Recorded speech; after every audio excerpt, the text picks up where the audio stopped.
Então, quando a Renata, né, falou que precisava conversar comigo, que eu deveria, assim, eu sabia que eu podia falar uns 20, 30 minutinhos.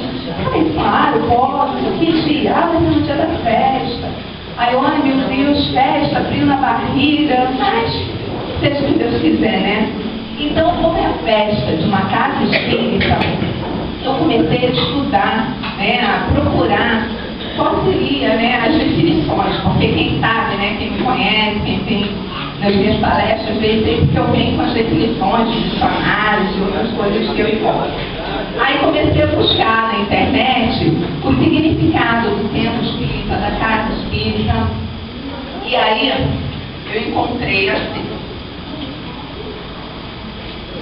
Definição do que é um centro espírita. É o local onde as pessoas se congregam para tratar de assuntos relacionados com a doutrina espírita. E aí eu parei e falei assim, será que é só isso? Aí quando a gente joga lá no Google, né, tanto Google, vem um monte de coisa. E eu encontrei uma página do Richard Simonetti, que é um espírita bem atuante aí na nossa doutrina. E aí eu entrei e ele define lá, estava escrito, né, algumas definições, né, mais além do que isso aqui. E aí ele diz que a casa espírita é um hospital. Mas por que é um hospital? A gente, muitas das vezes, não são todos, mas quando adentram essa porta, trazem dores, trazem dificuldades, né? E vem aqui o quê? Na esperança de encontrar um alívio, uma resposta, enfim, um caminho que dê esperança. Porque muitas das vezes a esperança se vai no meio dos problemas. A nossa fé, nossa, fica menor do que o grão de mostarda.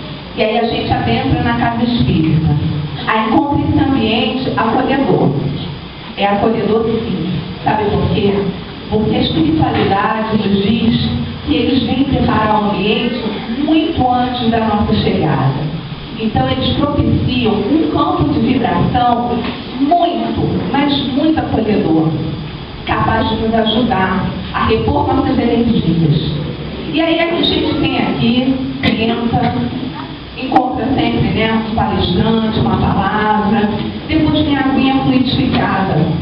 Muita gente pode beber água e nem imaginar o poder que tem aquela água fluidificada. E principalmente, quando eu coloco toda a minha vontade de querer modificar, de querer melhorar, de querer vislumbrar uma coisa melhor para a minha vida. Aí eu bebo a aguinha, olha o remédio entrando. Mas eu ainda estou agoniada, não estou triste, estou angustiada, e aí eu encontro o atendimento fraterno. Porque a gente pode ir toda casa espírita e sempre tem alguém para nos ouvir.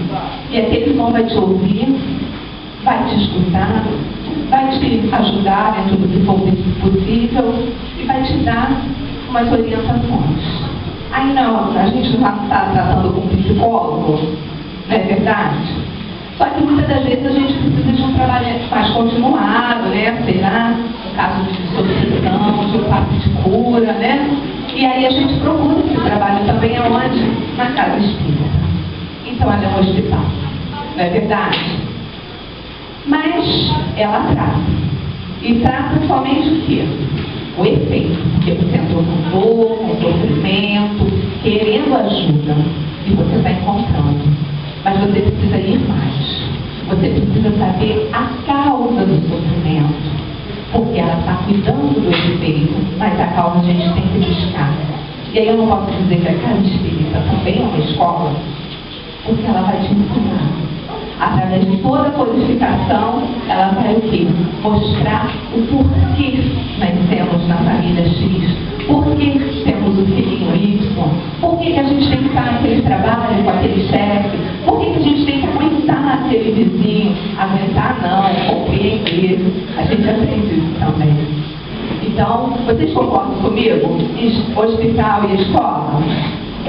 Mas também a gente aprende que não fica por aí. Para eu colocar em prática tudo que eu aprendo na casa espírita, eu preciso o quê? Trabalhar. Não tem jeito. Os espíritos convocam. O trabalho é lei. Então a casa espírita, a gente tem sopa franciscana, a gente tem campanha do quilo, a gente tem a sopa do terceiro mês, a ajuda das famílias, enfim, a gente tem trabalho para chuchu. Visita no asilo, visita lá na Curupati. Gente, é muito trabalho. Então eu posso dizer que a casa espírita é um hospital, é uma escola e é uma oficina de trabalho, não pode? E aí, qual seria outra coisa? Eu posso dizer que ela é um templo? Vou pegar essa definição de templo. Templo. Templo é uma estrutura arquitetônica dedicada ao serviço religioso. O termo também pode ser usado, no sentido figurado, que seria ele. É o reflexo do mundo divino, a habitação de Deus sobre a terra. O lugar da presença real. Então eu não posso dizer que aqui eu encontro esse templo, esse local divino, onde eu venho buscar ajuda para as minhas dores, para os meus sofrimentos. Encontro a ajuda e encontro o porquê do sofrimento, encontro o porquê das doenças, encontro o porquê das dores. Então é um tempo divino, que é isso tudo que vai propiciando, né, para a gente. Mas aqui é uma casa espírita, aqui é um templo, aqui é um hospital, aqui é uma escola e uma oficina de trabalho. Mas nós temos como patrono o grande Francisco de Assis. Então, além de ser um hospital, de ser uma escola, de ser uma oficina de trabalho e de ser um templo, o patrono é Francisco de Assis. Não vai dar tempo da gente conversar toda a história de Francisco de Assis, porque ela é muito longa e vale lembrar, né, o trabalho que Francisco fez. Porque muita gente, às vezes, não conhece a história de Francisco de Assis, e aí quando a gente começa a buscar, até na internet, nos livros, às vezes a gente encontra alguns choques de informação. Mas a gente pega no pulo. Quem é Francisco de Assis? Vocês acham, né, pensam que ele foi um pobrezinho, que nasceu de uma família muito humilde? Não. Muito pelo contrário. Francisco de Assis nasceu de uma família muito abastada. O pai era comerciante, muito rico. A mãe era dona de casa, mas também tinha muita cultura. Então ele nasceu num ambiente muito bom, né? Financeiramente, materialmente, ele tinha de tudo. E cresceu dentro desse ambiente, se tornou um jovem muito baladeiro, como diz hoje em dia, né? Gostava muito de sair, gostava muito de bebida, gostava muito de meninas. E ele tinha os amigos, né? Que iam muito para esses lugares. E ele aproveitava, o que a gente chama de aproveitar a vida, né? Muitos jovens acham que aproveitar a vida é só isso. Então ele aproveitava literalmente a vida dele. Só que ele tinha um coração muito bom. E ele, nessa coisa, né? Tinha dinheiro, tinha tudo o que queria, era um esbanjador, mas ele queria, além disso tudo, ser herói. Aí ele se inscreve lá para participar de uma guerra que estava tendo entre Assis e Perusa. Não vou saber pronunciar o nome. Então, ele foi e se inscreveu nessa guerra. Aí vai para a guerra. O que acontece com o São Francisco de Assis? Ele é pego lá pelos adversários e fica preso. E durante esse tempo dele, preso, ele passa por várias situações e complicações que deixam a saúde dele muito debilitada.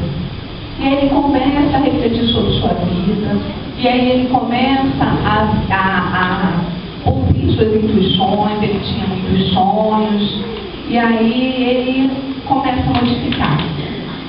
Aí ele volta para casa, depois de um tempo preso, muito debilitado. A mãe dele e a babá, a moça que cuidava dele, ajuda. E aí eles ficam ali trabalhando até a recuperação. Assim que ele se recupera, ele resolve se inscrever em outra vida, a das lugares. E ele se inscreve, mas aí ao mesmo tempo que ele se inscreve, ele começa a fazer uma reflexão sobre a importância de realmente lutar, de brigar, e ver o que seria a guerra e se isso estaria de acordo com a vontade de Deus.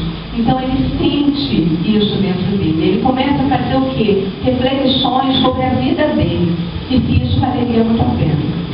Só que ele não vai. Não vai, certa vez ele está numa igreja e ele ouve uma voz dizendo para que ele reconstrua a igreja dele. Aí ele falou, será que é Deus? Será que não? E começa, ele acredita, parte desse princípio, ele acredita que ele tem que reconstruir mesmo, materialmente, a igreja. Só que não é isso. Ele tinha que ir além da matéria. E ele sentiu isso, ele meditou sobre isso e ele conseguiu. E para você mudar, né? Você imagina, você vem de uma família abastada, onde a matéria, né? Os bens terrenos são muito mais importantes, e de repente você muda completamente e começa a ver um irmão leproso, um amigo, um companheiro, um irmão. E aí ele desenvolve esse amor muito além do que a gente pode imaginar. E aí começa todo um trabalho de ajuda aos necessitados. Foi fácil? Claro que não, gente. Você imagina falar para um pai materialista, comerciante, que estava achando que ia deixar o legado para o filho, que esse filho não quer saber de nada mais daquilo.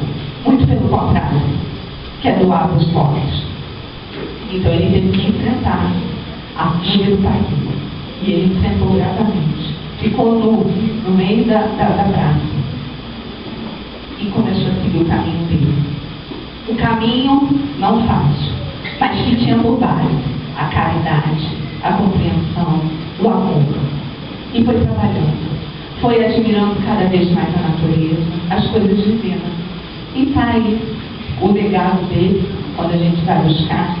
Dante Alighieri, ele falou que Francisco de Assis, pegar a cara, né?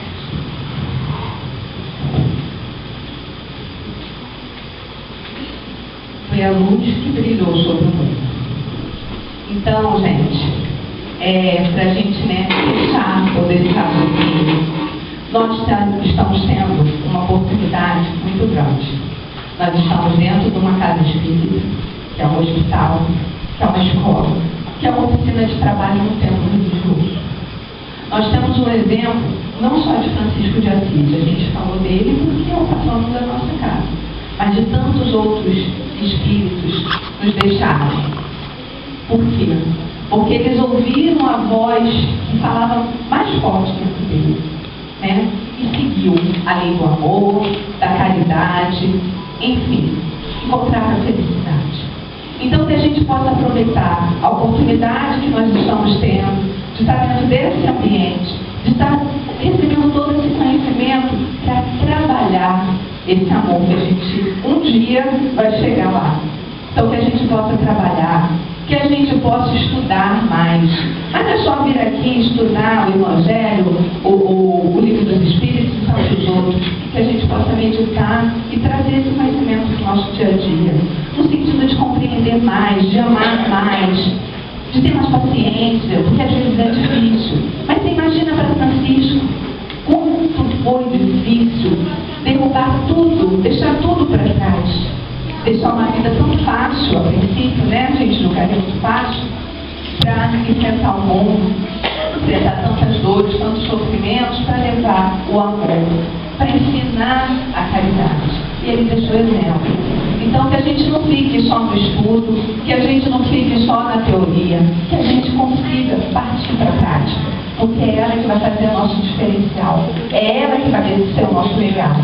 Então, gente, que a gente possa aproveitar essa tarde, noite de festa, fazer nossas reflexões, ver se a gente está aproveitando esse hospital, essa escola, essa oficina de trabalho, esse templo que a gente tem aqui na Terra, como tem tantos outros aí. Então, que a gente possa aproveitar, mas aproveitar e sugar mesmo, trabalhar mesmo, estudar, tomar os passos, sim, porque eles são muito bons, eles fazem, mas aceitar eles, porque a gente está sendo ajudado a todo instante.